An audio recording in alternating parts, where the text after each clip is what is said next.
Welcome back to Over the Line Football, and with the Euros edging closer day by day, we've taken a look at what the BBC thought the Euro 2020 squad would be when they predicted it back in 2015.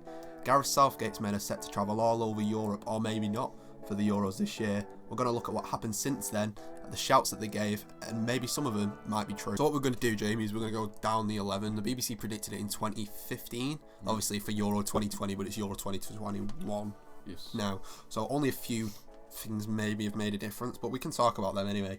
BBC went with a 4-3-3. I know Southgate likes his 5 at the back. Right. Whether he'd go with that in the Euros, we don't know. Still a long time before that. Who was in charge in 2015, was it, Gareth? I'm not... No, it was Roy, wasn't it? No. Iceland. Was that 2016? It was probably Roy Hodgson, yeah. But it's still the same team at that point, wasn't it? Yeah.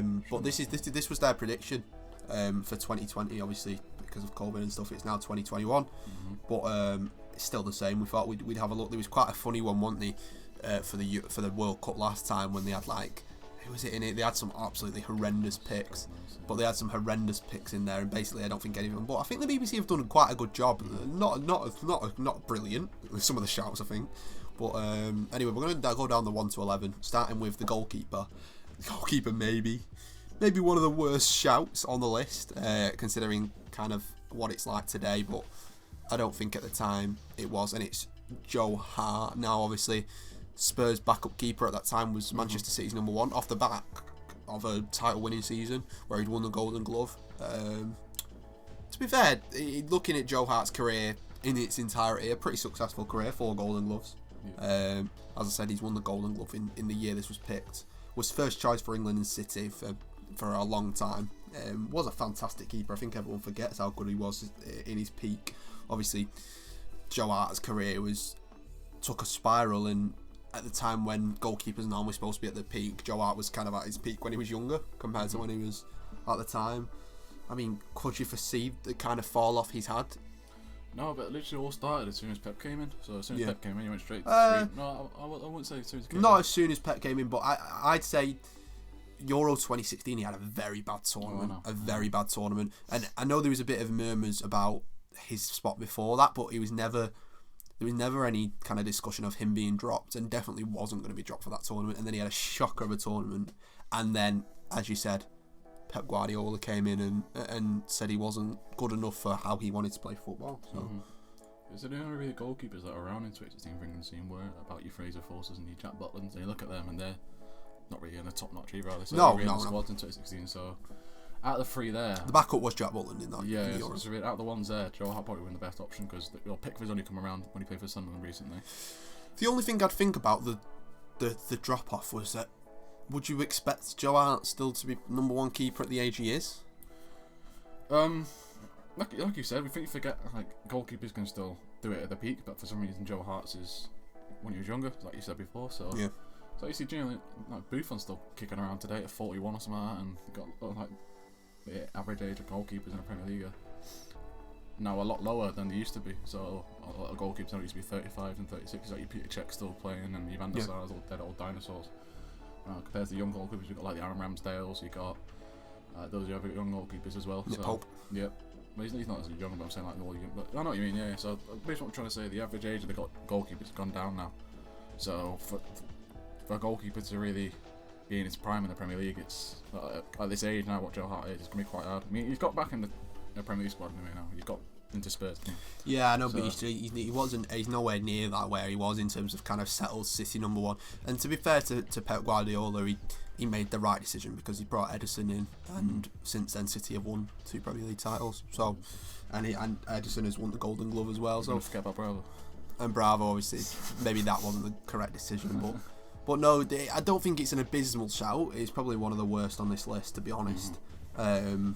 Just as looking at it now, but at the time, like you said, there was no really up and coming keeper, and we're still if and buts on Jordan Pickford. Obviously I'm not a big fan of him, and I think Nick Pope or someone should be starting over him. But I don't think it's abysmal shout in that sense, because it didn't look at the time like there was anyone that was challenging Joe, and as soon as someone did, kind of coincidented with his sort of drop in form. So moving on to the left back position, we've got Luke Shaw in there.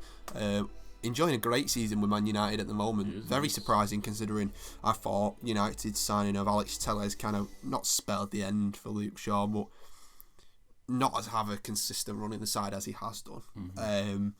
May get a recall in the England squad in March. I think he should. I think he's currently Ben Chilwell's currently playing for Chelsea. We really don't have any left backs. Trippier's been playing left back for England recently as well. Yeah. So I think he should be in the squad personally. He's been playing very, very well. I mean, like I said, he's probably the surprise package in the Premier League, I think, this season. Definitely. With the next we're going to go on to as well. But, I mean, I think he's only the really sensible choice, really, considering left back options we got for England. Bar Chilwell, that's the only proper out left back we've got, like, growing up in England. And he was at Saints at the time, and that Saints team with, obviously, Sadio Mane, Luke Shaw, who else at the time? Virgil van Dijk, Jose Font was at the centre half. Yeah. They had a fantastic half side. Squad, basically half a Liverpool squad. Adam Lallana, my God. So they had a fantastic team, and he was an up and coming left back, and he was brilliant. Obviously, he's had a quite tricky start to his United career, but to say the least. But he seems to be coming into a really good vein of form, and a very late push for the Euro squad, and obviously, like I said, with Joe Hart kind of coinciding with the fact that Chilwell isn't playing at the moment for Chelsea. I'm not sure. I don't think that's an injury, is it? I think he's just prefers kind of Alonso and Aspilicueta. Alright, yeah. Always thinking about fantasy team, and this was obviously these choices from the BBC was before kind of Chilwell, the likes of him, came into kind of prominence. So it was tough, but I'd say he's got an outside shot at left back for the Euros. I think he definitely 100% should be in the 23 anyway. Maybe not in the start 11, but definitely in the 23. I say obviously he's got England experience as well. Not with these players, England squad nowadays. There's a lot of young players, and he's one of the few that've been to a major tournament. So it'd be interesting to see how he does in the March friendlies before the tournament. I think we'll go to the other fullback next, so we're. Right. And the next fullback was Nathaniel Klein. Possibly another contender for the worst shout on this list. In 2015, he actually made a probably a well-deserved move to Liverpool. Another one of them Saints, another one of that Saints team. But failed to kind of nail down a regular spot there. Do you know at the time, John Flanagan was above him? I remember. Do you remember John Flanagan? I think he's played left back a bit. He was John Flanagan. But I think Nathaniel Klein's one of those players where, on his day, he can be very good, and like he was competing with Kyle Walker at the time and Kieran Trippier, and he had a very good shots. But now, but since then he's been on loan to Bournemouth, who got relegated, and now he's at Crystal Palace. So he's starting. I think he's starting a lot more regularly for Crystal Palace now, but he's nowhere near the quality of the right backs. And you've got to think the right back options. I've just listed a few here: Alexander-Arnold, Kyle Walker, Aaron Wan-Bissaka, Tyreek Lamptey. I'm probably missing quite a few, to be honest. Kieran Trippier, I forgot about Trippier. It's just with his ban in it, so it doesn't feel like he's about at the moment. But that's not in England. We don't really see him often, do we? No. So we've got such a surplus of options there, and better quality options than Klein, that I think it was a bizarre pick personally. With the people that obviously Alexander-Arnold wasn't about at the time, neither was Wan-Bissaka, but Kyle Walker was the best right back in England definitely at the time, especially at Spurs, and then obviously he's got better since he's come to City. But he was young, he wasn't going away anytime soon. Whether Kyle Walker gets in the Euro squad now is a bit different, but there is so many options now that I just don't think Klein was. Klein never stood out to me as a brilliant footballer. I don't know if he was always okay, but he was never the quality I'd seen, and definitely not the quality of the options we have now. No, I mean, when he signed for Liverpool, he was the best right back, because at the time that Liverpool were incredible. On the verge of basically a lot of the best players and a lot of the old players were coming out, and wanted some of the young players in that Nathaniel Klein at the time. Yeah. So it was a good move for him, I think. But obviously now I think there's a documentary on him recently, or like a show on BBC about his career, how he's just disappeared off the face of the earth, kind of thing. It was. I think it's about mental health as well. So check that out if you find it. But it's a bizarre one, because it's a Kyle Walker and stuff like that. But yeah, I think it's probably, like you're right, probably the worst shot on the list, possibly, I say. So we'll go on to the back two next. Okay. We'll kind of take them as a collective. BBC predicted John Stones and Eric Dier as the centre half. The Dier one is so bizarre to me, because at the start of his career, was he not a central defensive midfielder? He was. So that is an incredible shout that he's moved back into defence. I know he's got all the qualities of being, and I mean, tell you what, last night he wasn't a central defender. He was shocking for Spurs last night. We're recording this on the night they just got well beaten by Chelsea. Oh, yeah. We'll start with Dier then. We might as well. Mm-hmm. This is another one that he's probably going to be in the squad. He is. Whether he's in the team is a bit hit and miss. He could be. He's definitely a favourite at Southgate.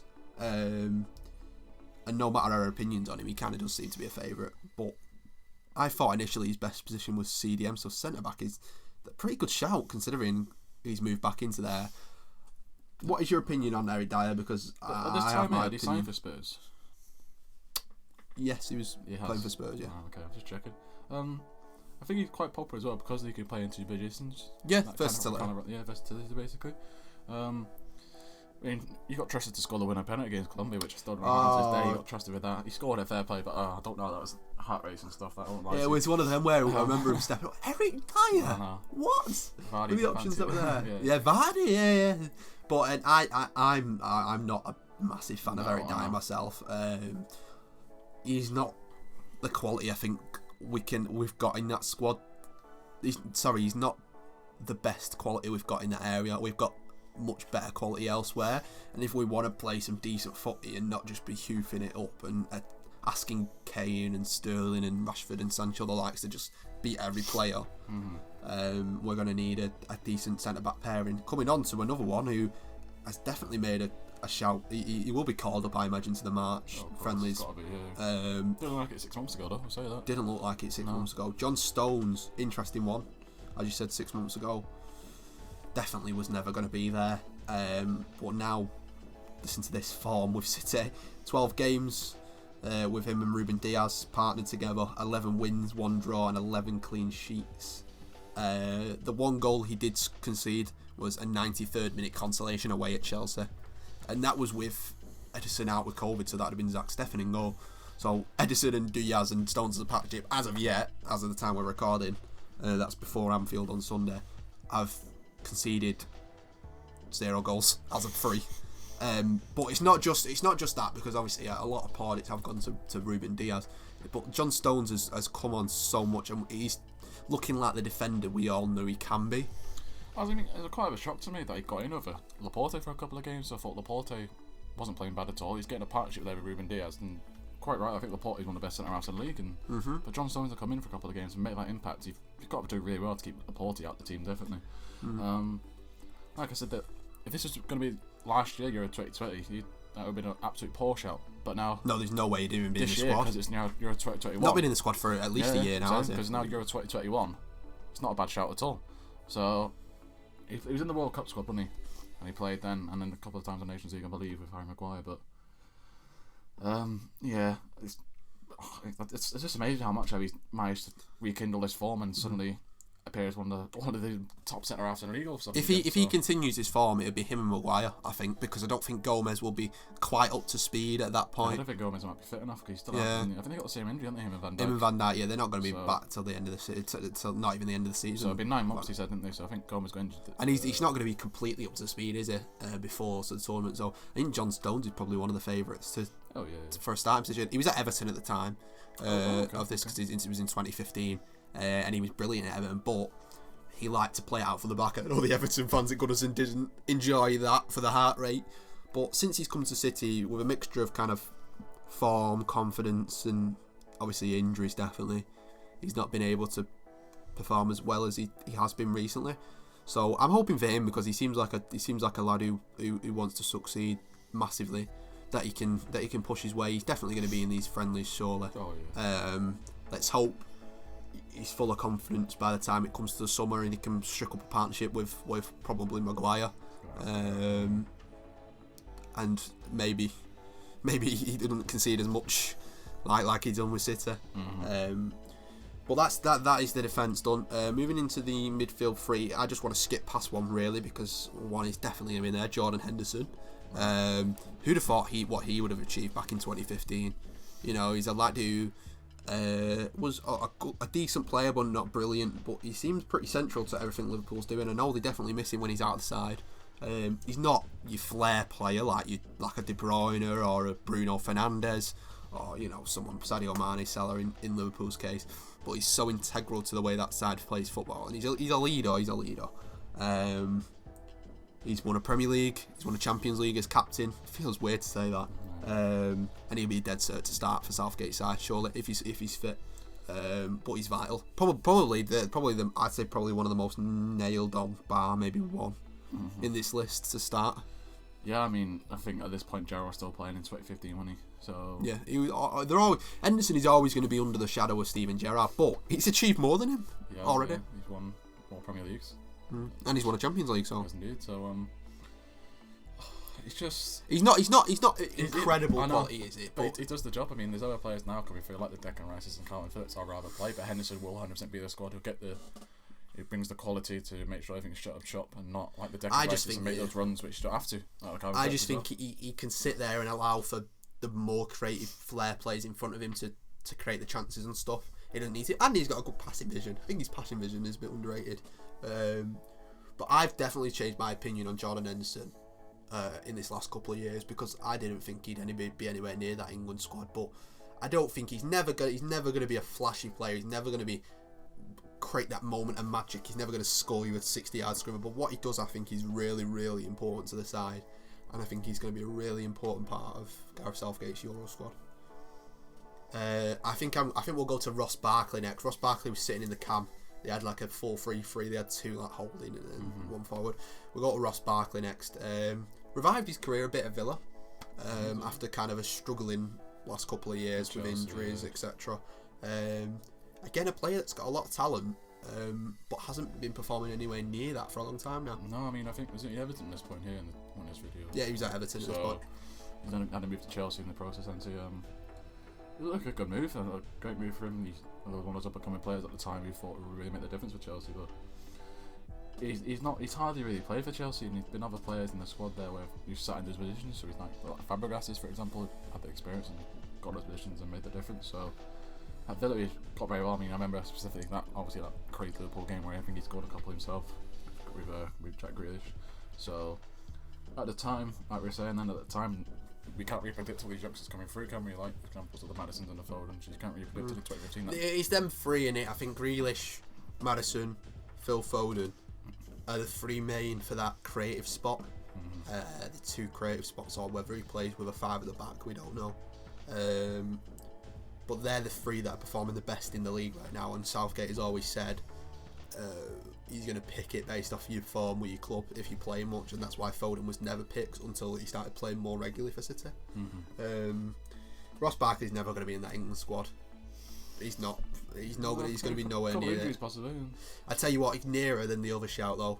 The other person in that spot, Jack Wilshere, recently signed for Bournemouth. Actually scored on his debut, right? Did you see that? Yeah. But injuries have ruined such a promising career. But you can spend all day sitting here talking about Jack Wilshere. Everyone knows how much quality he had and how much it was wasted by unfortunate, constant niggling injuries. Yeah, supposedly in England it's comes to like 6 months or something like that, and they'll play like 6 games and out for 6 months again. It's just he's a fantastic footballer though, and it definitely would be probably here without injuries, because if you're still regularly playing for Arsenal, because you assume he'd be at Arsenal if he didn't have his injuries. I assume it's not. It is probably, in terms of how far away they are from the squad, probably the worst shot on this list. But you can see at the time, especially in 2015, when I think he was more rising to some sort of prominence then, why they went for him, because he was so good at everything. He had such a talent, and he kind of had the world at his feet. And then injuries just took over, and it's unfortunate, but it happens in a player's career. I mean, he made Iniesta and Xavi look like the Choco Brothers when he played against Barcelona. So there's no doubt of the ability, 100%. So it's just, like I said, the injuries. There's really a players that could possibly won a lot more on this list. I think if the Arsenal side had him play more regularly, I think Arsenal probably would run a lot better as well. Yeah. So it is a shame about Jack Wilshere, but there's no doubt with talent. I mean, he's now playing the Championship and he's scoring his debut, like you said before. So, but we'll have to see. If he does well in the Championship for Bournemouth recently,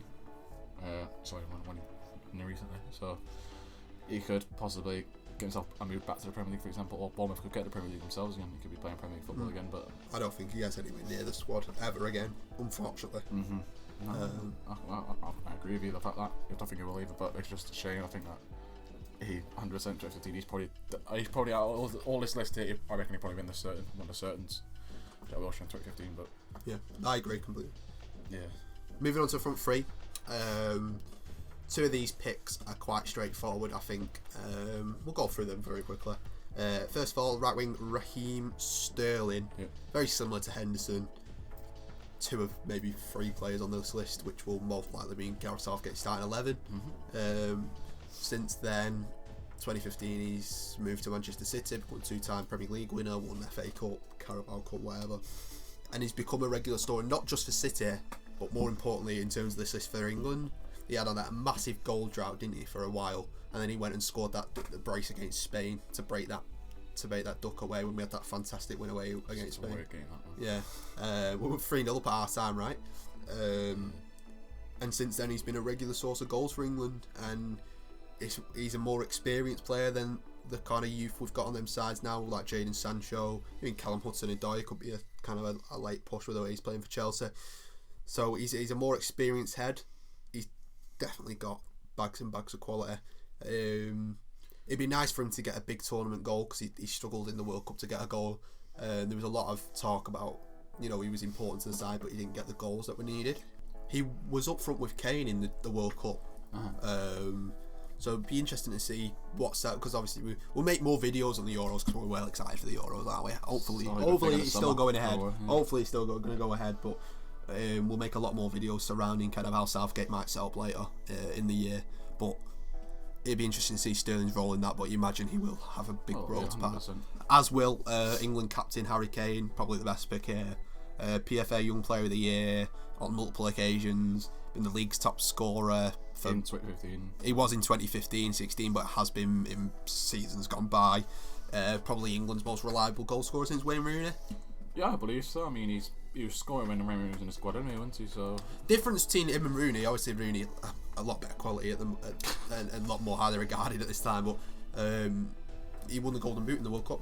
He did. The one criticism always against Rooney was that he never scored in big tournaments. He scored one goal in big tournaments. That was against Uruguay when we lost 2-1 and Suarez got that brace. Yeah, that was the time Wayne Rooney scored in a major tournament. But so. No matter your opinions on Harry Kane and stuff, he's definitely England's best striker by a million miles. I mean, there's nothing really comes close in the way he plays and how much he scores as well. You've got decent options, so like Jamie Vardy is a good option off the bench, and I wouldn't be bothered with him starting for England. Vardy's retiring. Vardy's retired now, isn't he? Yeah, they were talking about him coming. He was talking about coming out though. But I'm saying them sort of options are good for different scenarios. But Kane, in terms of reliability, he's got a cracking penalty. Yeah. He can score at all different types of goals. His playmaking is very underrated. His link up with Son this season has shown that. The most assists in the Premier League, I think. Yes. No, it is Harry Kane. I think he's a couple ahead of De Bruyne. So he is going to be a massive, massive part if we do well in the Euros. But I've got every confidence in Kane to score goals when he gets a chance. So this is a fantastic shout. I know he won the Golden Boot in that season, but still a good shout, I think. And the last pick, Nathan Redmond. Is he still at Southampton? I believe he is. I mean, at the time he had the most appearances for England in 21. So he looked like he was going to be probably one of the best forwards out of England, possibly. He made the move from Norwich to Saints in that season, but I've always seen him as distinctly average. I think the ability he had at the time, I think he should have moved to a higher club than Saints. What he had ability-wise, anyway. But he's just one of those players. He makes like 25 games in the Premier League season. Probably scores about 2 or 3, and that's about it. He's never had any moments, has he? And I know you don't have to have moments to be a fantastic player, but he's just nowhere near the quality and the excitement that we have on the wings. He made a couple of England appearances, right? And he won. Was it? It was one, wasn't it? Yeah. He was just another one of them players that. Do you ever watch that program? England's worst ever 11. But I know he's not in England's worst ever 11, but it's like a lot of players have just made one cap and then that's it.